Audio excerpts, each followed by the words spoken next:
Incroyable.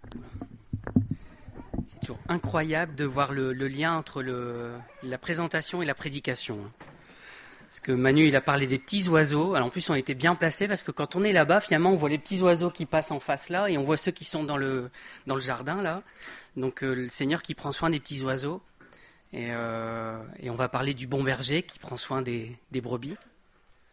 Il a parlé de bien reconnaître le bon son aussi avec le diapason, hein, et donc on va parler de reconnaître la voix du berger et de bien lui obéir. Donc ça suit bien. Donc j'avais commencé en parlant sur le psaume 23, hein, il y a probablement un mois. Je vais continuer là-dessus et je ne pouvais pas éviter, en parlant du bon berger, de parler de Jean 10. Alors c'est pareil, hein, du coup, psaume 23, Jean 10, c'est les passages où on n'est jamais... Enfin, on n'est pas toujours enclin à prêcher là-dessus parce que c'est très connu et qu'on se dit qu'est-ce que je vais encore apporter. Mais bon, voilà, c'est comme ça.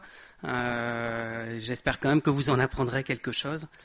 On avait vu la fois dernière que l'image du berger, elle est avant tout spirituelle, hein, même s'il prend soin de nous physiquement, c'est vrai.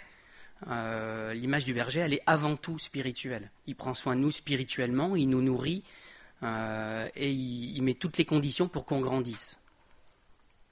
On avait vu qu'il nous emmène là où je peux manger et qu'il attend de moi que je me nourrisse moi-même. Il ne met pas la nourriture dans ma bouche. Le berger ne va pas arracher l'herbe et le mettre dans la bouche des brebis. Elles se nourrissent toutes seules. Il les amène juste au bon endroit. Et on a vu qu'il donnait la paix et que ça ne voulait pas dire qu'on n'aurait pas d'épreuves. C'est-à-dire qu'au sein des épreuves, on aurait sa paix et qu'on pourrait les traverser dans sa paix. Alors c'était l'allusion à quand je traverse la vallée de l'ombre de la mort, tu es avec moi, ta houlette et ton bâton me rassurent. Ça ne dit pas je ne traverserai pas de vallée de l'ombre de la mort, au contraire. Ça dit quand je vais la passer, tu seras avec moi, tu seras là pour m'aider. Donc l'idée, ça reste dans Jean 10 de contempler le berger, qui il est, comment il est, parce que ça fait du bien juste d'apprendre à le connaître, et en parallèle de ça, d'avoir nos réactions à nous, en fait, hein, en tant que brebis, comment on se comporte par rapport au berger. Est-ce qu'on écoute sa voix, est-ce qu'on lui obéit? Donc on est dans Jean chapitre 10. Je ne l'ai pas recopié en plus, bien. En vérité, je vous le dis, celui qui n'entre pas par la porte dans la bergerie, mais qui y monte par ailleurs, est un voleur et un brigand. Mais celui qui entre par la porte est le berger des brebis. Le portier lui ouvre, et les brebis entendent sa voix. Il appelle par leur nom les brebis qui lui appartiennent, et il les conduit dehors. Lorsqu'il a fait sortir toutes ses propres brebis, il marche devant elles. Et les brebis le suivent parce qu'elles connaissent sa voix. Elles ne suivront point un étranger, mais elles fuiront loin de lui, parce qu'elles ne connaissent pas la voix des étrangers. Donc le bon berger, ça c'est évident. Hein. C'est évident, sauf que finalement, Jésus ne parle pas tout de suite. Il ne nous dit pas tout de suite qu'il est le bon berger. Il dit voilà, en fait, il nous explique ça par une image entre celui qui ne l'est pas et pourquoi il ne l'est pas, et celui qui l'est et pourquoi il l'est. Et finalement, cette phrase de je suis le bon berger, on la retrouve on la retrouve qu'au verset 11 en fait. Et c'est au verset 11 où il dit là, voilà, franchement, je suis le bon berger donne sa vie pour ses brebis. Alors, le mot grec, des fois on est obligé d'aller regarder un petit peu, hein, mais moi le bon berger, ça me travaillait de savoir, mais c'est quoi le mot qui est derrière bon en fait? Qu'est-ce que ça veut dire exactement? Parce que bon en français, ça peut prendre pas mal de significations en fait. Et là, le mot grec derrière, c'est kalos, et en fait il a tout un tas de significations. Il a un tas de significations, alors que j'ai listé ici. Vous avez vu, ça fait pas mal de monde. Alors, j'ai pas inventé, hein. J'ai été récupérer ça quand on voit les numéros Strong, hein, il y a toutes les occurrences du mot et les différentes significations, ou comment c'est traduit, en tout cas, dans notre langue. Et donc, si on voit en détail ce mot, kalos, on voit plusieurs formes de beauté, en fait. Et c'est plein de déclinaisons de la beauté. Donc, la première, c'est beau à regarder. Il y a une belle forme. Il est magnifique. La deuxième, c'est bon, excellent dans sa nature et ses caractéristiques, et donc bien adapté à ses fins. Ça se décline après en véritable, approuvé, précieux, joint aux hommes désignés par leur fonction, compétent, capable, honorable, noble. La troisième déclinaison de beauté, c'est beau en raison de la pureté de cœur et de vie, et donc digne de louange, bon moralement, c'est la notion de noblesse de cœur. L'autre signification, c'est honorable et digne d'honneur. Et la cinquième, la dernière, c'est un esprit agréable, réconfortant et confirmé. Alors laquelle de ces significations est la bonne pour le bon berger? Toutes, hein. Quand on voit ça, on se dit c'est génial d'avoir mis ce mot-là, parce qu'en fait, il a toutes ces significations-là, et toutes ces significations-là, elles collent bien à notre berger, en fait. Et j'aime bien aussi le adapter à ses fins, compétent, capable. En fait, c'est le bon berger. Alors, il est bon parce qu'il prend soin de nous, c'est la notion de bonté, de bienveillance, on va dire, mais j'aime bien dans la traduction française le bon parce que c'est le berger adapté, c'est le vrai berger aussi. C'est pas le faux berger, le mauvais berger.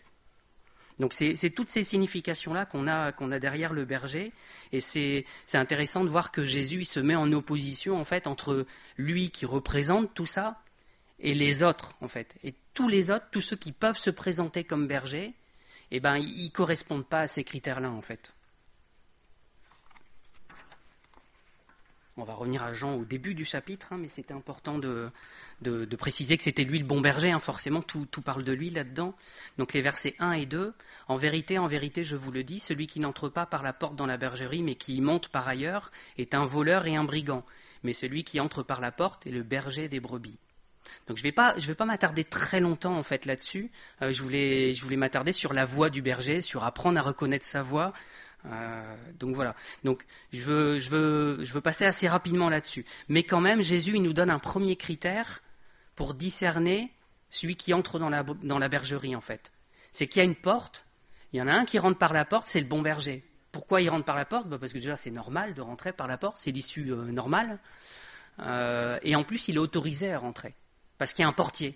Il y a quelqu'un qui est là pour filtrer les accès et pour dire toi tu rentres pas, en gros. Tu as des baskets, tu rentres. Donc il y a quelqu'un qui filtre et là le bon berger il a l'autorisation de rentrer dans la bergerie en fait. Donc c'est pour ça que lui il peut rentrer et que les autres ils sont obligés de passer par ailleurs. Et donc Jésus nous dit voilà, les autres ils prennent des chemins détournés. Ils rentrent pas par la porte. Ils vont essayer de passer au-dessus du mur, ils vont essayer de passer par la fenêtre, ils vont essayer de trouver un moyen de rentrer, mais pas de manière directe. Et c'est intéressant de savoir que Jésus il dit aussi un peu après, si je ne me trompe pas, je suis le chemin, la vérité et la vie. Il est la vérité, donc il est le vrai berger, le bon berger, celui qui ne trompe pas. Et il est le chemin aussi. Il est l'endroit par où il faut passer. Et tous ceux qui veulent prendre des chemins détournés, eh ben, il nous emmène ailleurs en fait. Et si dans nos paroles, dans ce qu'on enseigne, ici à l'église, on commençait à vous dire des choses un peu détournées, tu comprends, mais c'est pas exactement comme ça, faudrait plutôt faire... Voilà. Quand on commence à avoir un peu cette idée de manipulation, de choses compliquées, qu'on a besoin de travailler un peu les mots pour leur faire changer un peu leur sens, alors c'est pas bon signe. C'est pas bon signe. Et si vous entendez, il y a plein de sujets différents, mais j'avais lu, je m'étais beaucoup documenté sur l'homosexualité à un moment, et sur les endroits où ça apparaît dans la Bible. Et ce qui m'intéressait, c'était de voir comment les gens, ils peuvent justifier ça en étant chrétiens. Et faut sortir les rames en fait. Faut sortir les rames parce que les versets, quand on les lit, ils sont assez clairs. Et donc, quand on veut leur faire dire l'inverse, on est obligé de commencer à détourner. Oui, mais c'est parce que là, tel moment, telle circonstance, et là, c'est pas vraiment ça qu'il faut dire, en fait. Voilà. Et ça devient compliqué. L'évangile, il est simple.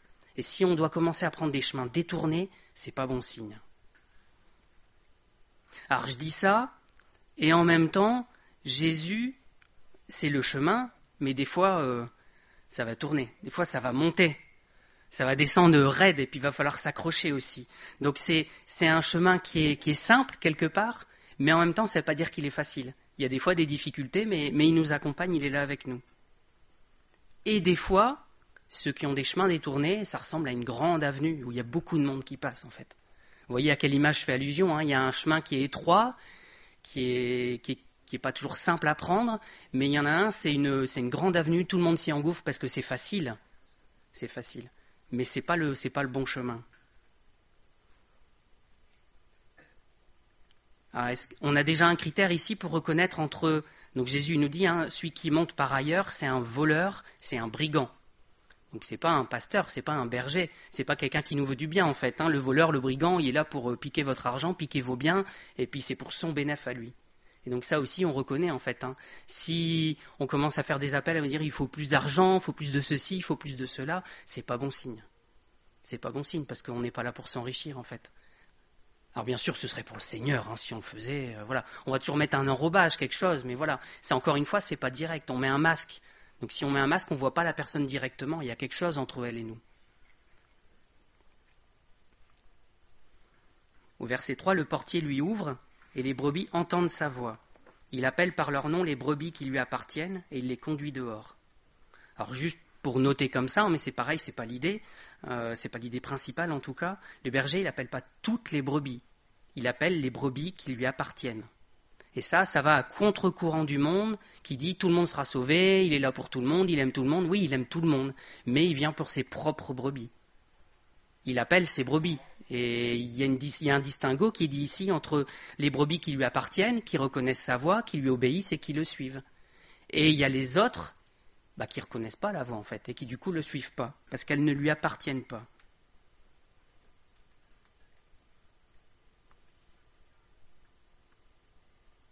Il les fait sortir, il les conduit dehors. Alors je sais bien que c'est pas l'idée ici dans Jean, mais j'ai raccroché ça du psaume 23 et nous dire finalement il nous fait sortir de où ? Il nous fait sortir du royaume du diable, où on est prisonnier, et il nous amène dans un lieu paisible. Il nous amène dans un lieu où on peut manger à notre faim.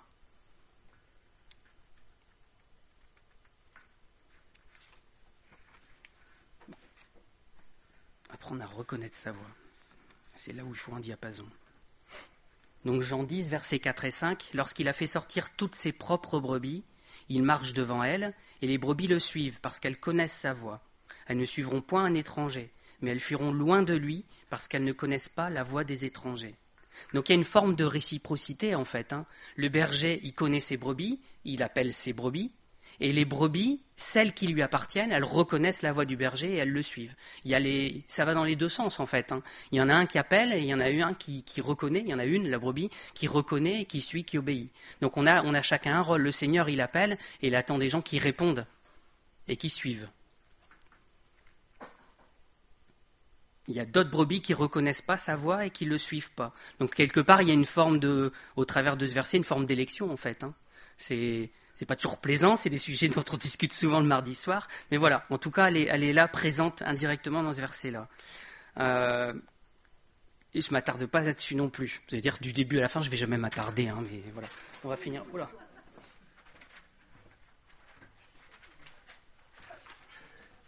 Ça va aller encore plus vite si j'enlève des feuilles au fur et à mesure et que je ne les ai pas numérotées. C'est très très bien.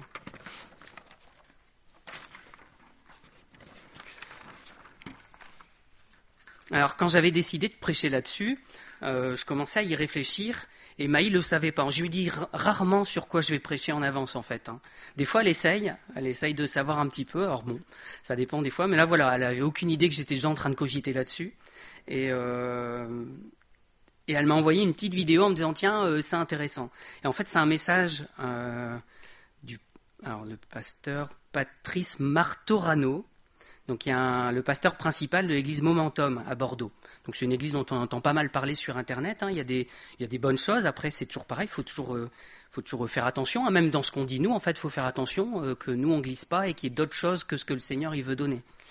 Mais en tout cas il y a des bonnes choses. Il a pas mal de petites vidéos sur YouTube aussi. Et là il en a fait une sur comment reconnaître les faux prophètes. Et l'image qu'il emploie, elle est tellement bien que je lui ai repiqué intégralement. Donc c'est vraiment pas de moi ce truc-là, je lui reprends parce que je trouve que c'est vraiment bien expliqué. Donc il commence à expliquer qu'en fait, il a été au Canada, il a eu l'occasion de discuter avec une dame qui a travaillé dans une banque.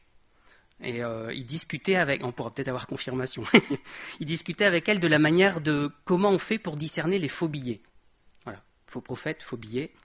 Lui, il pensait que quand un billet arrivait pour examen, on avait plein de techniques pour savoir s'il était faux et qu'il fallait apprendre toutes ces techniques-là, en fait.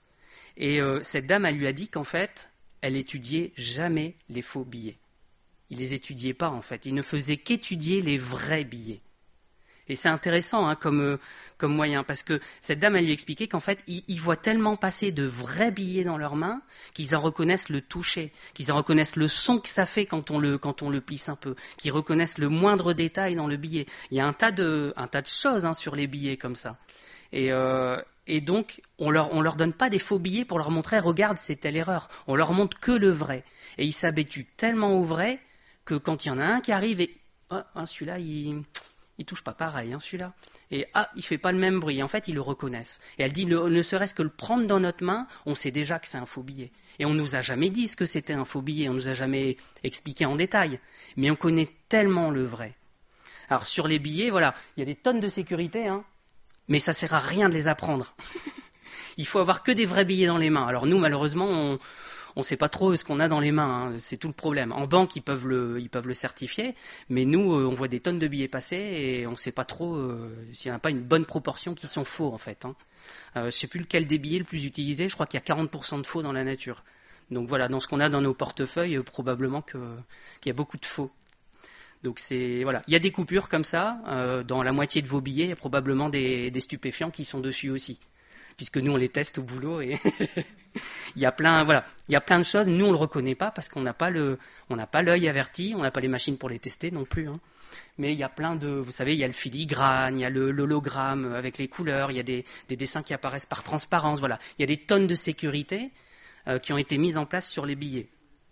Il y avait même le détail. Hein. On trouve ça du coup sur la Banque de France. En fait, on vous explique ce que c'est un vrai billet. On vous dit pas voilà le faux, ça va être telle ou telle chose. Il y a plein de manières de faire des faux. En 2 mots. Mais le vrai billet, il doit comporter toutes ces choses-là. S'il en manque une, c'est pas bon signe. C'est la même chose avec les brebis. On parlait des brebis, hein, j'y reviens quand même. On ne parle pas que d'argent. Elles doivent tellement bien connaître le berger qu'elles peuvent reconnaître sa voix entre toutes. Et quand il appelle, quand il demande quelque chose, elles doivent reconnaître sa voix. Elles doivent reconnaître sa silhouette. Alors il y a plein de critères comme ça qu'on pourrait imaginer sur le berger. Elles doivent le connaître par cœur. Et il n'y a pas besoin, même si ça peut être utile, ça peut être intéressant pour l'étude, mais il n'y a pas besoin de faire une étude en détail sur le diable, sur les démons, sur tout ce qu'il peut y avoir autour qui pourrait nous attirer, sur les faux prophètes. Les faux prophètes, il y a autant de faux prophètes possibles que de techniques, que de doctrines en fait finalement. On peut avoir des tonnes de faux prophètes, on n'aura jamais fait le tour. Donc si on faisait une étude sur les faux prophètes, on ne s'arrêterait jamais. On irait jusqu'au bout du monde et on trouverait encore d'autres possibilités. Notre seul objet d'étude, ça doit être le Seigneur en fait.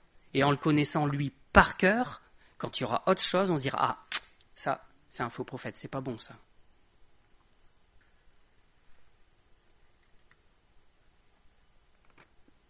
Comment réagit un animal sauvage aussi ?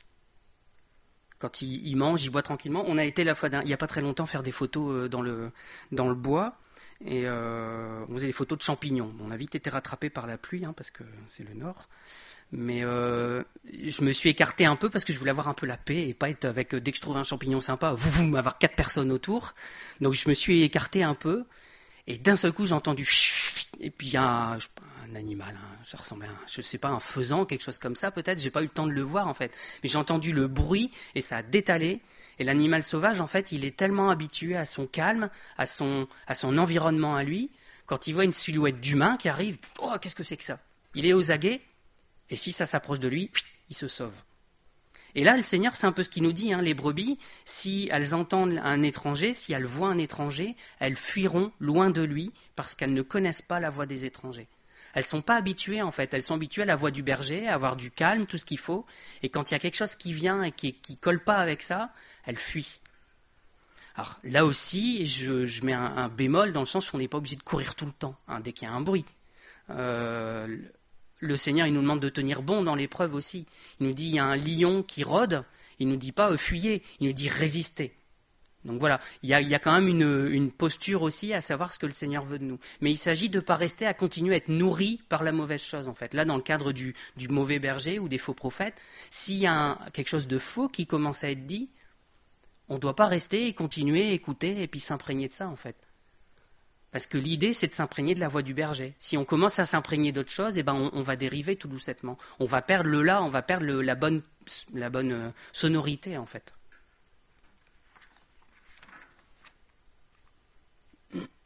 Alors, comment je peux apprendre la voix du berger ? Alors, il y a un diapason, en fait. Alors, je ne l'ai pas avec moi, en plus, pour bien faire. Il y a un diapason, c'est la Bible, en fait. C'est la voix du berger. Et ça permet déjà d'avoir le là et de savoir comment il parle le berger. Et si ça ne parle pas avec le même son, se dire ça c'est bizarre aussi. Alors en Job 33, versets 14 à 18, il y a Élihu qui fait partie des 3 amis de Job, on va dire amis entre guillemets, mais voilà, ils sont venus le voir quand il était pas bien. Il lui parle et il lui dit « Dieu parle cependant, tantôt d'une manière, tantôt d'une autre, et l'on n'y prend point garde. Il parle par des songes, par des visions nocturnes, quand les hommes sont livrés à un profond sommeil, quand ils sont endormis sur leur couche. Alors il leur donne des avertissements et met le sceau à ses instructions, afin de détourner l'homme du mal et de le préserver de l'orgueil, afin de garantir son âme de la fosse et sa vie des coups du glaive. » Voilà. Alors là, Élihu, il cite juste les songes, les visions nocturnes. Il dit voilà, Dieu, il peut parler la nuit, mais il peut parler de plein de manières. En fait, le début du verset, c'est il parle tantôt d'une manière, tantôt d'une autre. Mais on n'y prend pas garde. Et donc on a une oreille qui a besoin d'être affûtée, en fait, pour apprendre à reconnaître la voix du Seigneur. Il faut qu'on travaille avec ça et qu'on apprenne à le reconnaître. Alors, des fois, il va parler par des songes, il ne le fait pas avec tout le monde. Des fois, il va parler au travers d'un frère ou d'une sœur. Ça peut venir du micro ici, le dimanche matin. C'est un peu l'objectif, que le Seigneur il nous parle. Il peut nous parler par les circonstances, il peut parler par... Voilà. On peut faire une longue liste comme ça. Le problème, c'est qu'on aurait tendance, si on faisait ça, à se dire, pour apprendre à reconnaître la voix du Seigneur, il faut que j'apprenne à interpréter les songes. Comme ça, quand il va me parler en songe, je vais comprendre. Et on va rester dans les songes et on va peut-être oublier que le Seigneur, il parle par autre chose à côté. Si on dit, le Seigneur, il parle que par ce qui est dit au micro, ce serait triste. On va venir que le dimanche écouter, le reste du temps, on ne sera pas à son écoute. On va se fixer sur un moyen. Et c'est dommage, en fait, parce qu'il a plein de moyens de nous parler. Donc c'est à nous à rester ouverts et à reconnaître le Seigneur quand il nous parle. Mais, au milieu de ces 56 moyens, là, ou je ne sais pas combien, il y a la parole de Dieu. Et celle-là, elle est sûre, elle n'est pas diluée, parce que moi, dans ce que je vous dis, il y a des versets, c'est sûr, mais il y a aussi ce que moi je rajoute dans le texte. Et ça veut dire que quelque part, je suis un peu en train de diluer la parole du Seigneur. Là, dans la Bible, on a la parole du Seigneur qui est intégrale, qui est complète. On sait qu'il n'y a pas de raté. Et donc, il n'y a pas de raison de s'en priver, en fait. Si on se prive de ça, on se prive de la meilleure source qu'on puisse avoir de parole du Seigneur, de sa voix. Alors, après, je ne dis pas qu'il ne faut pas écouter le reste. Si le Seigneur il parle par un songe, c'est très bien. Il complète, il parle par plein d'autres manières.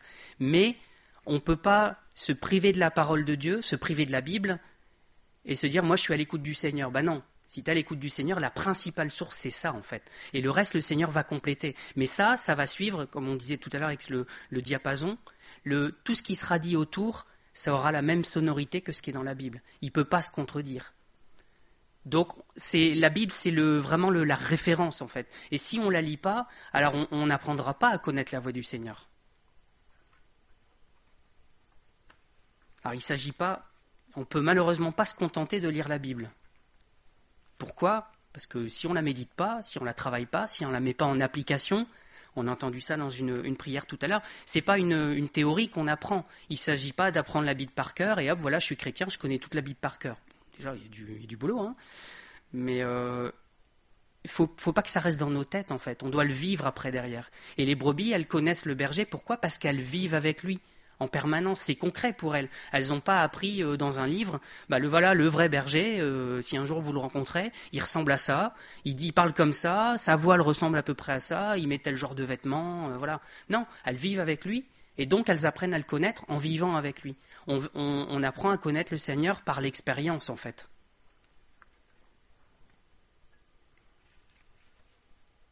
J'ai vécu beaucoup ça, en fait. Je suis assez...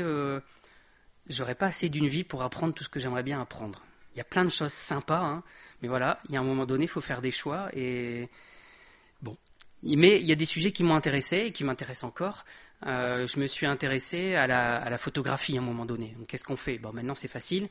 On fait YouTube, hop, il faut apprendre la photographie, et puis on tombe sur des tonnes de vidéos, et puis on peut en enfiler comme ça beaucoup. Est-ce que regarder toutes ces vidéos pendant des heures, ça a fait de moi un bon photographe ? Non, malheureusement non.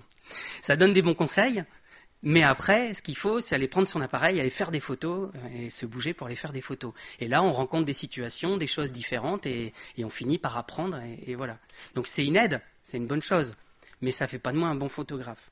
Je crois que j'ai déjà pris l'exemple aussi de quand on apprend C'est pareil, il y a tellement de langages de programmation possibles, il y en a plein qui sont intéressants, mais voilà, je me suis dit, ah tiens, celui-là, j'aimerais bien l'apprendre. Donc j'ai fait des cours, et puis après, j'ai réussi à faire du télétravail et à voir ça en projet de télétravail. Je me suis dit, cool, je suis arrivé devant mon truc, et puis, par quoi je commence? Et en fait, on se retrouve devant la page et puis on sait plus par quoi commencer. On écrit quelques lignes et puis mince, ça avait l'air facile dans la vidéo pourtant. Donc on galère et puis on rencontre des problèmes qui n'ont jamais été donnés par les gens. Et je fais comment pour ça? Puis voilà, on sort les rames et on galère. Mais après 2 ans et des poussières de galère, on arrive à faire quelque chose. À la fin, on se dit là, je commence à le connaître un peu quand même. Voilà, il y a différence de comportement entre après des heures de vidéo, on fait ouais, c'est bon, là je suis au point, je connais le truc. Puis une fois qu'on commence, après 2 ans, on se dit je commence à connaître le truc. On est remis à notre place en fait, par la vie réelle et par la concrétisation des choses. Et avec le Seigneur, on pourrait apprendre toute la Bible par cœur et se dire c'est bon, je suis chrétien, je connais tout du Seigneur. Mais en fait, après des années avec lui, on se dit j'en suis qu'au début, Seigneur. Je connais encore si peu de toi et montre-moi encore plus de choses. C'est vraiment la même chose et je voulais donner ces exemples pour qu'on ne soit pas des chrétiens théoriques en fait. Des chrétiens qui connaissent bien la Bible, qui ont bien appris les choses qu'il faut répondre, qui ont bien appris à faire les bonnes actions. Voilà, ça, c'est pas une vraie brebis en fait. C'est un clone, c'est quelque chose, un robot peut-être. On fera des robots en forme de brebis. Ça aura tout d'une brebis, mais c'est pas une vraie brebis. Elle vit pas, elle connaît pas son berger en fait. Alors on a une aide aussi, c'est vrai que je n'ai pas mentionné, mais on a une aide là-dedans, c'est le Saint-Esprit. Parce que la Bible, le Saint-Esprit, il nous fait ressortir les mots, il nous les fait comprendre, il nous montre ce qu'il a voulu dire en l'écrivant. Parce qu'un texte, c'est pareil, on peut le comprendre de plein de manières différentes. C'est comme ça pour la Bible, mais c'est comme ça pour les autres livres. Et du coup, le Saint-Esprit nous guide et il applique ces choses-là à notre vie. Et vous savez, on a tous cet exemple-là où on lit des passages, pendant des années on lit, et puis d'un seul coup, on est dans des circonstances un peu différentes, et on relit ce passage, on se dit, mais c'est tellement pour moi, j'avais jamais compris que c'était comme ça, et j'avais jamais compris ça comme ça. Et parce que les circonstances font qu'on le vit différemment. Et le Saint-Esprit utilise ça pour nous parler, pour nous montrer ce que le Seigneur il veut dire. Si on connaît la Bible par cœur sans la mettre en pratique, en fait, on n'est pas des chrétiens, On est des docteurs de la loi, on est des théologiens. On en entend des fois sur Arte, ils expliquent plein de choses. Mais quand vous écoutez, vous dites, mais ils ne connaissent pas le Seigneur, c'est pas possible. Ils parlent de manière complètement théorique. On est des pharisiens à la rigueur aussi, ce qui n'est pas une bonne chose non plus. Je ne sais pas ce qu'il y a de mieux à choisir là-dedans. Mais voilà, l'idée c'est d'être un chrétien, pas un docteur de la loi, pas un savant, pas un pharisien. Alors il y a un dernier élément dont je veux parler, c'est que tout ça, ça nécessite du temps. Et je crois que ça, c'est le nerf de la guerre, en fait. Parce que, globalement, on doit tous savoir à peu près qu'il faut qu'on lise la parole si on veut grandir dans sa connaissance. On n'a pas vraiment le choix. Mais le temps, c'est vraiment le facteur qui est important parce que c'est comme ça qu'on connaît les gens, en fait. J'avais l'exemple de Marthe et Marie. Je ne sais plus si je l'ai... Non, raté. Alors, je ne l'ai pas pris ici, tant pis. L'épisode de Marthe et Marie, vous le connaissez, c'est dans Luc, chapitre 10. Et qu'est-ce qui se passe? Alors, Marthe, elle fait à manger, elle fait probablement la vaisselle, elle prépare, elle met la table, et voilà. Et elle commence à dire, mais Seigneur, dis à Marie de m'aider un peu, qu'elle fasse quelque chose, quoi. Et Marie, elle était assise au pied du Seigneur, et elle l'écoutait. Et nous, on pourrait avoir tendance à faire des choses. Moi, pour être un bon chrétien, je vais le mettre en application. Alors, je vais faire plein de choses pour le Seigneur. Mais du coup, le Seigneur, il dit, mais non, ce que je veux, c'est que tu passes du temps avec moi. Tu t'assois à mes pieds et que tu m'écoutes simplement, que tu apprennes à me connaître. Et ça, c'est dur, parce qu'on a l'impression qu'on est en train de rien faire, finalement. On s'assoit, puis on écoute, ouais, bon, c'est bien, mais il faut faire quelque chose dans la vie, quoi. On ne peut pas rester assis. Ouais, mais faire quelque chose, il va venir après, une fois qu'on aura bien compris ce que le berger nous explique. Et il faut passer du temps assis. Ça peut paraître inutile, mais juste dans sa présence, à apprendre à le connaître. Et malheureusement, le diable, il est champion là-dedans. On a ces trucs-là, forcément, ça joue.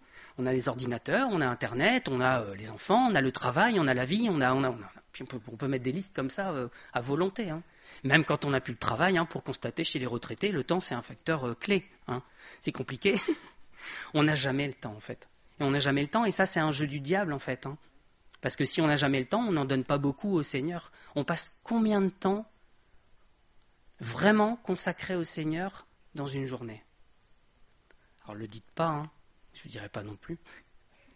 C'est pas qu'une question de temps, vous savez, on va pas faire une échelle en disant voilà, bah moi, comme je passe 2 heures, je vais apprendre plus de lui. Moi c'est 3, c'est mieux. Oh, moi c'est que 10 minutes, mince. Il n'y a pas d'échelle comme ça en fait. Hein. Mais au plus on passe de temps avec lui, au plus on apprendra à le connaître. Et après on avancera chacun à sa vitesse. Hein. On n'apprend pas tous à la même vitesse. On n'apprend pas tous à la même vitesse au même moment.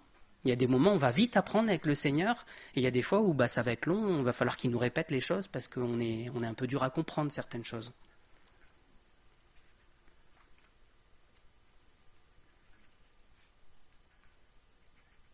On doit passer du temps à écouter le bon berger. Et j'ai fait le lien tout à l'heure, le bon berger, c'est aussi celui qui dit « Je suis le chemin, la vérité et la vie ». Et on doit passer du temps à écouter la vérité, en fait, pour aiguiser nos oreilles à la vérité, à juste la vérité. Et je voulais juste citer Jean 8, 44, vous le connaissez aussi. Hein. C'est Jésus qui parle aux pharisiens. Alors vous voyez, pharisiens, qui connaissaient bien la Bible, qui rajoutaient même beaucoup autour pour être sûr qu'on applique bien la Bible. Il dit, vous avez pour père le diable, vous voulez accomplir les désirs de votre père. Il a été meurtrier dès le commencement, et il ne se tient pas dans la vérité, parce qu'il n'y a pas de vérité en lui. Lorsqu'il profère le mensonge, il parle de son propre fond, car il est menteur et le père du mensonge. Vous voyez comment il peut dire ça aux pharisiens? C'est rude quand même. On pourrait dire, mais mince, c'était quand même des gens... Alors nous, on a tendance à être un peu sévère avec eux aussi, et on dit, voilà, les pharisiens, eux, c'était pas bien. Mais il pourrait très bien nous dire ça aussi, mais qu'est-ce que tu as fait dans ta vie? Tu as fait que lire la Bible, l'apprendre par cœur, et puis tu n'as jamais mis en pratique? En fait, tu n'es pas au bon endroit. Hein. Avant le mariage, Maï n'est pas là, mais je lui ai dit que je parlerais d'elle. Avant le mariage, on aime bien, alors après aussi, je vous rassure, après le mariage aussi, on aime bien passer du temps avec son épouse. Avant encore plus, je sais pas, il y a quelque chose qui fait qu'on a besoin de temps et c'est quelque chose qui nous prend en fait aux tripes quand on a encore ces souvenirs là, c'est pas encore trop vieux pour Maï et moi, où on allait à des réunions la semaine, on allait pour la réunion, mais qu'est-ce que c'était bien de se voir après. Et puis on essayait de faire durer, si on pouvait gagner une demi-heure, 1 heure après la réunion, on a été surpris comme ça d'ailleurs, mais on essayait de grappiller tout ce qu'on pouvait. Et puis après, on repartait chacun de son côté, une demi-heure d'un côté, une demi-heure de l'autre, on se voyait pas la semaine, et puis Et puis alors on a des messages, après on s'appelle quand on peut, mais on essaye tout ce qu'on peut pour passer du temps avec l'autre. Mais ça doit être comme ça avec le Seigneur. Ça doit rester comme ça entre mari et femme. Ça ne doit pas s'arrêter. La vie fait que c'est plus compliqué, mais faut réserver du temps et il faut continuer à alimenter ça en fait. Mais cette flamme, ce besoin qu'on a dans le cœur de passer du temps avec l'autre, on doit avoir ça avec le Seigneur. Et Marie, on a l'impression que c'était ça, elle était devant, captivée, et puis il n'y avait plus que le Seigneur qui était là. Nous, quand on était à deux, on était dans la voiture, il pouvait se passer un ouragan à côté, je pense qu'on ne l'aurait pas vu, on était juste ensemble l'un avec l'autre, qu'est-ce que c'était bien. Il pouvait se passer n'importe quoi à côté. Et avec le Seigneur, il se passe juste une mouche, un moustique à côté. Je suis parti. Et puis, ah oui Seigneur, j'étais en train de te prier, c'est vrai. J'étais en train de lire, j'étais où ? Je me souviens plus vraiment où j'étais en fait. Dites pas que je suis le seul à faire ça. Bon, alors c'est pas bon signe pour nous tous en fait. Mais on s'éloigne si facilement.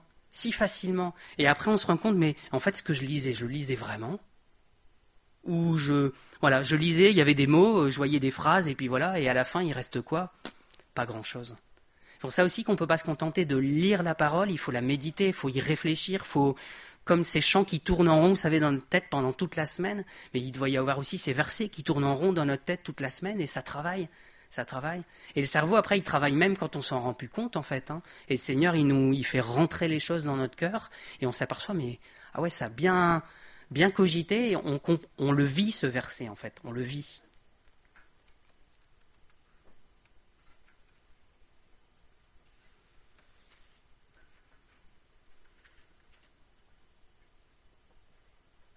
Même en passant autant de temps avant le mariage, on a des surprises. Ça, pareil, j'espère que je suis pas tout seul, hein, mais voilà, il y a des surprises, on a découvert des choses, je me suis dit, ah mince, ah ouais, quand même. Et je parle pas que dans un sens, c'est dans l'autre, c'est dans les deux sens en fait. Hein. Chacun a dû découvrir, ah, il était gros, ronchon comme ça, grognon comme ça. Mais t'étais pas comme ça quand on n'était pas mariés. Comment ça se fait? Non, parce qu'on était dans notre petit monde à deux, dans notre bulle, et puis elle a découvert, voilà. Elle a découvert l'impatience, elle a découvert plein de défauts que vous voyez peut-être pas, hein, mais elle est tous les jours avec moi. Tous les jours, elle se rend compte de mes défauts. Alors, la bonne nouvelle, c'est que tous les jours, elle se rend compte que le Seigneur y travaille et qu'il les corrige, ses défauts. Ça, je peux en témoigner. Et c'est pareil dans l'autre sens. Il y a des choses qui restent, mais c'est pas grave, c'est une question de temps. Est-ce qu'il y aura des surprises quand on va arriver au ciel? Ouais, mais alors j'espère que ce sera que des bonnes. Parce que là, il y a une mauvaise surprise en Matthieu 7. Vous la connaissez par cœur aussi, on le cite souvent, hein, ce passage-là. Ceux qui me disent Seigneur, Seigneur... sinon, je vais choper un torticolis à force. Ceux qui me disent Seigneur, Seigneur n'entreront pas tous dans le royaume des cieux, mais celui-là seul qui fait la volonté de mon Père qui est dans les cieux. Plusieurs me diront en ce jour-là, Seigneur, Seigneur, n'avons-nous pas prophétisé par ton nom? N'avons-nous pas chassé des démons par ton nom? N'avons-nous pas fait beaucoup de miracles par ton nom? Alors je leur dirai ouvertement, je ne vous ai jamais connu. Retirez-vous de moi, vous qui commettez l'iniquité. Ça aussi, c'est un passage qui est violent hein, pour nous. Et on revient à Marthe, en fait. Hein. Seigneur, Seigneur, j'ai fait à manger pour toi, j'ai préparé le banquet pour toi, j'avais nettoyé toute la maison pour toi, j'ai fait la vaisselle, il ne restait plus rien après, c'était propre. C'était vachement bien pour toi. Mais c'est pas ça que je t'ai demandé. Je t'ai pas demandé de faire des miracles, je t'ai pas demandé de chasser des démons, je t'ai demandé juste de me connaître, en fait. Et quand nous, on connaît le Seigneur, on retrouve cette idée de réciprocité, lui, il nous connaît aussi. Et quand on arrivera devant lui, il pourra nous prendre dans ses bras et dire « Michael, je te connais ». Je peux citer tout le monde dans la pièce, mais voilà, il pourra nous appeler par notre propre prénom et dire « Je te connais, je t'aime ». Et c'est pas une surprise, c'est pas « Qui êtes-vous » On rigole, mais ça c'est un peu ça, hein, c'est les gens qui se présentent devant lui, qui disent « J'ai fait ça, ça et ça et ça pour toi ». T'es qui? Je t'ai jamais connu. Pourquoi? Parce qu'il n'y a pas eu ce temps de connaissance avec lui. C'est l'épouse. L'Église, c'est l'épouse. Et donc, quelque part, là, on est dans le moment des fiançailles, en fait. On est encore séparés de lui, mais on apprend à le connaître, on apprend, et qu'au jour du mariage, il n'y ait pas de surprise, en fait. Sauf une bonne surprise, parce qu'on découvre qu'il est encore plus grand que ce qu'on connaît, que ce qu'on avait connu ici. Mais il ne doit pas y avoir cette surprise de « Mais mince, c'était pas l'épouse que je connaissais, c'était pas notre part, le mari que j'imaginais. » Ça doit pas faire ça à la fin. Alors je termine avec juste le verset suivant dans Jean 10, j'ai trouvé ça assez intéressant que Jésus y mette ça à la suite. Alors après il parle d'autres choses, hein, on peut passer longtemps sur Jean 10, je me suis limité juste au premier verset, mais Jean 10 verset 6, donc Jésus il parle à ses disciples, Jésus leur dit cette parabole, mais ils ne comprirent pas de quoi il leur parlait. Oh, mince. Ça aussi, hein, c'est dur. Les disciples, ils étaient avec Jésus, ils l'écoutaient parler, et puis là, Jésus il leur dit tout ça, et puis ça passe là, ça ressort là, ils n'ont pas compris. Ils ne sont pas bons, les disciples. Non, on ne peut pas les juger comme ça, parce qu'eux, ils n'avaient pas le Saint-Esprit, l'œuvre n'était pas terminée, il y a beaucoup de choses qui leur échappaient, c'était normal que ça leur échappe, en fait. Hein. Ils n'étaient pas là pour tout comprendre avant, sinon ils auraient empêché Jésus de mourir, presque. Alors s'ils avaient compris jusqu'au bout, ils comprenaient que Jésus il mourait pour eux. Mais nous, on n'a pas cette excuse-là. On n'a pas cette excuse de « ouais, mais j'ai pas tout compris, c'est parce que tu n'avais pas terminé, parce qu'il n'y a pas le Saint-Esprit ». On a le Saint-Esprit. On a la parole qui est terminée, qui est bouclée. On n'ajoute plus rien à la Bible depuis des centaines d'années. Tout est bouclé, on a tout ce qu'il faut pour comprendre. Alors, il ne faut vraiment pas qu'on termine avec Jésus qui nous dit « mais je viens de tout expliquer et tu n'as rien compris ». La bonne nouvelle, c'est que même si on en arrive là, si on en est conscient, on a un bon point. Je vous dis tout à l'heure, on n'est pas sur une échelle, je vous parle de bons points. Mais on a un côté positif qui est qu'on peut retourner à lui, et c'est pas terminé encore. On n'est pas encore à ce moment où il va juger, il va dire « toi, je t'ai jamais connu, toi, viens, je te connais ». On a encore le temps de revenir à lui et dire « Seigneur, il y a des choses que je n'ai pas compris ». Et on en est tous là en réalité, hein. Il y a des choses que je n'ai pas compris de toi, alors explique-moi à nouveau. Et dans la suite, Jésus, il continue. Il donne d'autres explications sur le bon berger. Il explique la porte aussi. Et voilà, il va répéter plein de fois à ses disciples. Donc je veux juste nous encourager c'est assez simple, hein, vous voyez, comme message, à lire la parole, à être attentif, à la méditer, à la mettre en pratique derrière, parce que c'est en vivant en pratique avec lui, et surtout, surtout, surtout, à passer du temps avec lui pour apprendre à le connaître. Est-ce qu'on saisit ce que le berger veut dire? Est-ce qu'on en a même envie? Alors on peut peut-être même en arriver à ce stade où on ne sait même pas si on a envie de connaître le berger. Faut juste être honnête et dire Seigneur, en fait, je ne sais même pas ce que je pense de toi finalement, mais je me mets devant toi et je t'explique les choses de manière claire. Voilà, j'en suis là, Seigneur. Et en fait, c'est juste ce qu'il attend. Et juste ce fait de reconnaître, Seigneur, je ne sais même pas finalement où j'en suis, je ne sais même pas si j'ai vraiment suffisamment envie de toi, lui, il fera le reste. Et ça, c'est Philippiens 2, verset 13. C'est Dieu qui produit en vous le vouloir et le faire. Donc même si je n'ai pas le vouloir, mais que je le reconnais, il y a un bon point, encore une fois. Je vais arrêter avec mes bons points. Mais il y a un côté positif à ça, qui est de reconnaître que j'ai peut-être même pas envie, en fait. J'ai même pas le vouloir en moi. Seigneur, je suis même pas sûr de vouloir assez te suivre, je suis même pas sûr de vouloir passer ce temps avec toi. Mais c'est pas grave. Demandez-lui, parce qu'il va créer cette volonté en vous. Il va créer cette capacité à passer du temps avec lui. C'est lui qui fait tout dans nos vies, en fait. Et il ne s'agit pas de se forcer, de se dire, ok, bon, alors maintenant que Michael a dit ça, je suis obligé de passer un quart d'heure tous les matins avec le Seigneur. Puis si j'y arrive, je passerai 20 minutes. Allez, soyons fous. C'est pas ça. C'est pas se forcer comme ça et on va retomber dans un côté religieux comme les pharisiens. C'est juste lui demander qu'on ait ce plaisir d'être dans sa présence. Et comme on n'avait pas besoin de se forcer à passer du temps avec sa fiancée, avec son épouse, ça viendra comme ça en fait. C'est ça qu'on doit prier, hein, que le Seigneur y mette son amour dans notre cœur et qu'on aille librement auprès de lui et dire mais Seigneur, ça fait qu'un quart d'heure, mais Seigneur, donne-moi encore du temps et tant pis, je laisse tomber ça et je veux passer du temps avec toi. Donc juste nous encourager à ça et avoir un cœur honnête devant lui. Seigneur, merci pour cette image du berger, merci de ce que tu veux notre bien. Seigneur, nous l'avions vu dans le psaume 23, tu veux prendre soin de nous, tu veux donner tout ce que nous avons besoin pour notre subsistance. Seigneur, tu veux donner la paix. Et Seigneur, bien souvent, c'est nous qui ne t'écoutons pas. Et je te prie que tu nous apprennes à reconnaître ta voix.